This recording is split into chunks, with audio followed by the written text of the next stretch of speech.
Alasdair Smith.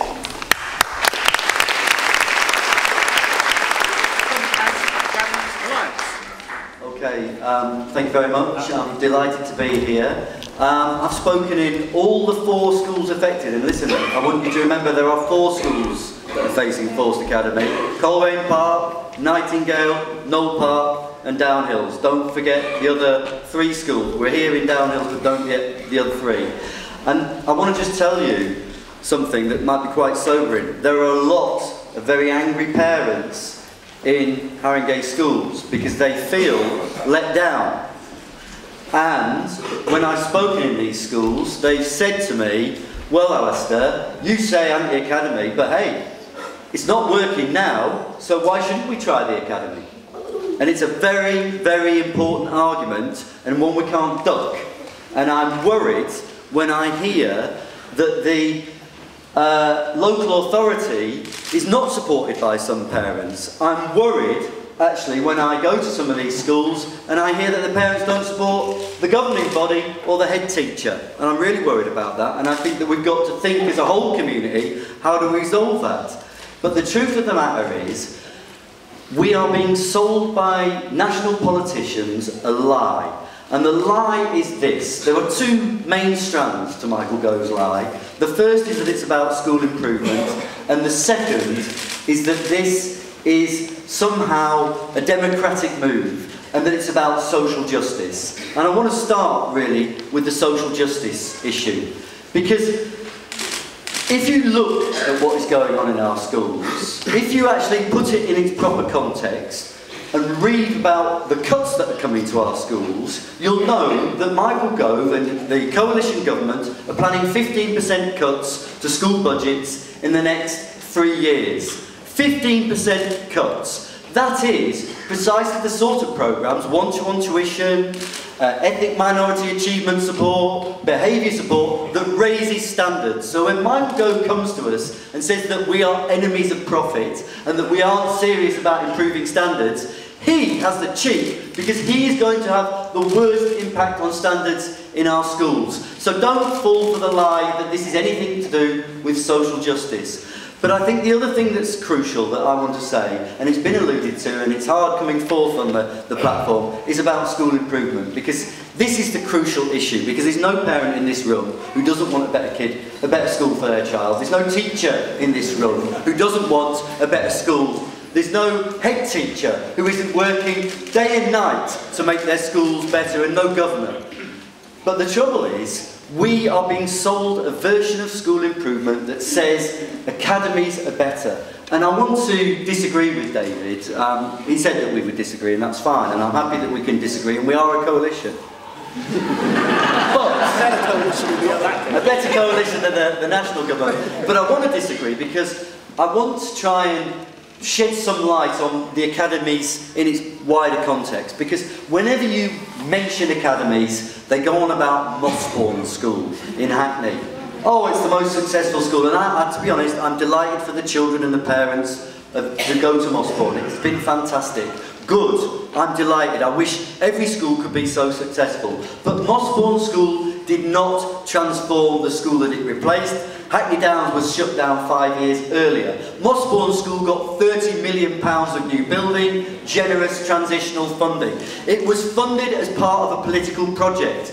But let's not gainsay their success. When they mention Mossbourne, I want you to think about another academy. It's called Marlow Academy. It's in Kent, in Dover in Kent. The local paper describes it as the 3rd worst school in the country. It's been an academy since 2004. Now, it's terrible, and I don't believe you should describe schools in a league table of worst and best. But the point I'm making is just because a school becomes academy, it does not mean it automatically improves. And that is the lie that is at the heart. As Stephen Twigg put it, Michael Gove has put all his school improvement eggs in one basket. He says the only answer is to become an academy or a free school. Well, let's set the record straight on this, because I like to read the research on school improvement, and I want to quote you one, but I could quote you many more, but I'll quote you one report from 2007 from those well-known left-wing ideologies, the McKinsey Corporation.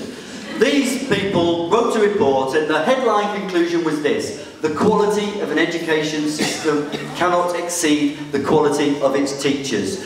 If we want to improve our schools, we have to have a relentless focus on improving the quality of teaching and learning. Now that requires the support of the whole community.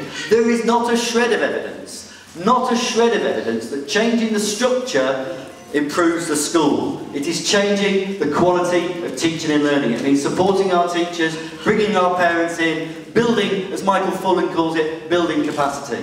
So this is not about social justice, and this is not about school improvement. This is about ideology. And you see, when Gove calls us enemies of promise, of backward, bigoted, backward-looking left-wing ideologues, he should look in the mirror. Actually, in his manifesto, who's the ideologue? He called it a supply-side revolution.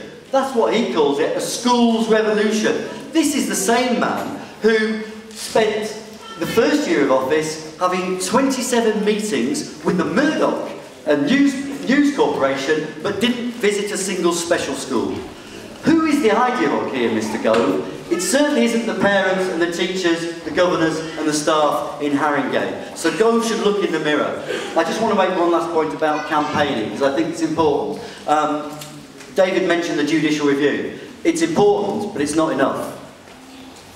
Because I think that when you're faced with an ideological attack, such as the government is pursuing here, we need to mobilise the whole community, and you can see from the attendance here that people feel strongly about it, but we need to make it clear to Gove. And one thing I want to suggest is that we actually invite Michael Gove to Haringey to come and have a debate, because let's be honest,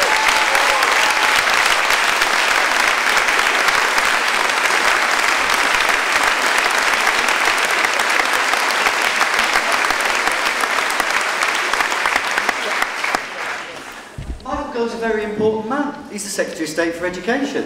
We should listen to his views. I have no problem listening to his views. But he cannot simply waltz in or send his officials in and tell us, dictate to us what should be done. These are communities. We deserve a voice. So if Michael Gove won't come and explain and won't withdraw the threat of forced conversion, I think we have to do what we do very well in Haringey and right across London, to be honest. It's we have to show our displeasure. That's why I know that the Haringey campaign has called a demonstration for the 28th of January. I think David's petition is fantastically important. I know that David has got a debate in the House of Commons on, I think it's Thursday night, David. All these things make a community campaign that we have to pursue with absolute vigour. And listen, I think they'll start playing divide and rule. I mean, it would be no surprise to me. They'll try and divide downhills from the other schools. They'll try and divide North Tottenham from South Tottenham. So we must have a united community, we must stick together, we must march, we must demonstrate, we must protest and tell Gove, no forced academies. If you want to come and debate us, if you want to treat us civilly, come here, perhaps we can book Ali Pally for him and we'll have a proper debate. But keep fighting.